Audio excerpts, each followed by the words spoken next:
Hi friends, நம்ம பாண்டியோட characters தங்கமோ தங்கந்தாங்க அப்படின்னு நினைக்கிறவங்க நம்ம வீடியோவை லைக் பண்ணிக்கோங்க. இப்போல்லாம் தங்க விற்கிற விலைக்கு நம்ம பாண்டி மாதிரி கொடுக்கறதுக்கு யாருக்கு மனசு வரும்? ஏன் நம்ம சோழனாக இருந்தால் கண்டிப்பாக கொடுத்துருக்க மாட்டார்.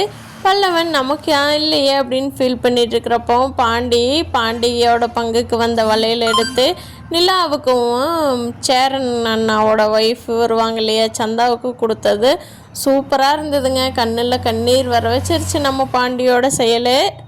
எப்படியோ நம்ம சோழன் ஹாப்பி எனர்ஜியாக சுற்றிட்டு இருக்காரு. நிலா இந்த வீட்டை விட்டு போக மாட்டேன் சொன்னது போது சோழனுக்கு செம்ம ஹாப்பி. ஆனால் சோழன் ரொம்ப ஹாப்பியாகி ஆட ஆரம்பிச்சிருவாங்கிறதுக்காக நிலா என்ன சொல்லிட்டாங்க, சேரனோட கல்யாணம் அண்ணன் சந்தோஷமாக பண்ணிக்கிட்டோம். நான் ஏதாவது சொல்ல போய் அண்ணத்தை வருத்தப்பட்டு இருக்கக்கூடாது இல்லையா கல்யாணத்துக்காக, அதுக்காகத்தான் நான் சொன்னேன், எப்போ வேணாலும் கிளம்பிடுவேன் அப்படின்னு சொல்லி நிலா பிட்ட போட்டு போகிறாங்க. அது போய் தான்னு நிலாவுக்கும் தெரியும், சோழனுக்கும் தெரியும். நாளைக்கு நடக்க போகிற கல்யாணத்தில் நம்ம சந்தாவோட ரிலேஷனான நார்த் இந்தியன் பையாஸ் வராமல் சந்தாவுக்கு நல்லபடியாக சேரன் தாலி கட்டி 2 பேரும் சந்தோஷமாக வாழ்ந்தாங்கன்னா சூப்பராக இருக்கும். நீஷாட்ட ஒரு அண்ணனும் நம்ம ஐயனார் துணையாட்ட அண்ணன் தம்பிங்களும் இருக்கிற ஒத்துமையான வீடாக இருந்தால் யாருக்குமே எங்கேயுமே சண்டையுமே வராது. ஐயனார் துணை வீட்டில் நம்ம நிலா வந்ததுக்கப்புறம் தான் வீடு மாதிரியே இருக்குது. சந்தாவும் கண்டிப்பாக பொறுப்பாக பார்த்துக்குவாங்க.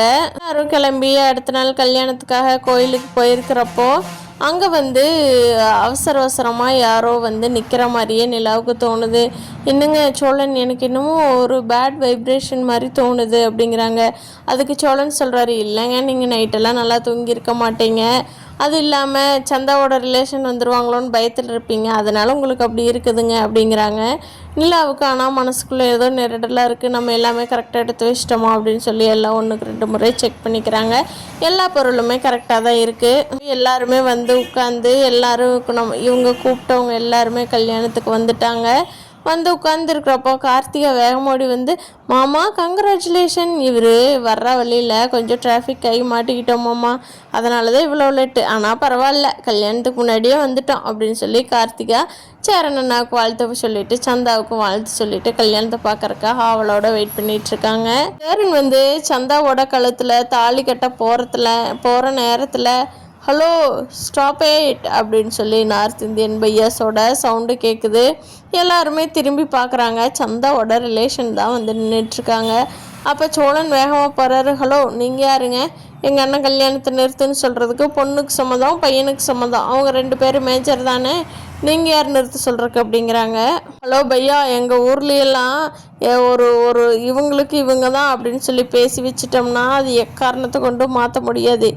ஏன் கோர்ட்டு போலீஸ் ஸ்டேஷன் எது வந்தாலும் மாற்ற முடியாது. நான் தான் சந்தாவுக்கு முறமாப்பில், நான் தான் அவளோட கழுத்தில் தாலி கட்டுவேன், போடா அந்த பக்கம் பையாவை போக சொல்லுடா அப்படிங்கிறாங்க. ஏய் அதை சொல்கிறக்கு நீ யாருடா, அண்ணே நீ கட்டின தாலி அவனுங்களை நான் பார்த்துக்கிறேன் அப்படின்னு சொல்லி சோழனும் பாண்டியும் சேர்ந்து வந்தவனுங்களெல்லாம் அடிக்க போயிட்டானுங்க. இங்கே ஒரே பதட்டமாக இருக்குது நிலாவுக்கு. ஐயோ என்ன பண்ணுறதுன்னு தெரியலேன்னு ஐயர் பக்கத்தில் தான் இருக்கிறார். ஐயரே சீக்கிரம் எடுத்து அந்த தாலி கொடுங்க, அண்ணன் சந்தாவோட கழுத்தில் கட்டுட்டோம் அப்படின்னு நிலா சாமர்த்தியமாக யோசித்து சொல்லிடுறாங்க. வானதி படப்படன்னு எடுத்து அந்த தாலி கொடுக்க சேரன் கழுத்தில் கட்டிடுறாரு. அங்கே சண்டை நடந்துட்டு இருக்கிறதுக்குள்ளேயே இங்கே கல்யாணம் முடிஞ்சிருது. எல்லாரும் அப்பாடா அப்படின்னு சொல்லி அந்த சாமியை பார்த்து வேண்டிக்கிறாங்க. நீ இனிமேல் விட்டுருங்க, அவங்கள பார்த்துக்கலாம், இவங்க நீ நம்ம வீட்டு பொண்ணாயிட்டாங்க, என்னானாலும் பார்த்துக்கலாம், போலீஸ் ஸ்டேஷனில் கம்ப்ளைண்ட் கொடுத்துக்கலாம், விடுங்கன்னு நிலா சொன்னது. ஏய் இனி வழங்கடா, அவங்களால என்ன பண்ண முடியுமோ பண்ணுங்க அப்படின்னு சொல்லி சோழன் கெத்த வர்றாரு. கிட்ட ஒரே சண்டைக்கு போகிறாங்க.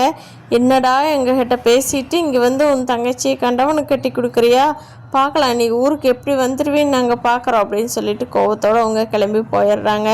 அனிஷ் தான் நீ ஊருக்கே போக மாட்டார், இங்கே இருந்துக்குவார், அவங்க அம்மா அப்பா உடம்பு சரியில்லைன்னா கூட போய் கூட்டிகிட்டு இங்கேயே வச்சுக்கலாங்கிற ஐடியாவில் தான் அனிஷ் இருக்கார். ஃப்ரெண்ட்ஸ், ஐயனார் துணை இல்லை வீட்டில் என்னென்ன அடுத்து சுவாரஸ்யமாக நடக்க போகுதுங்கிறத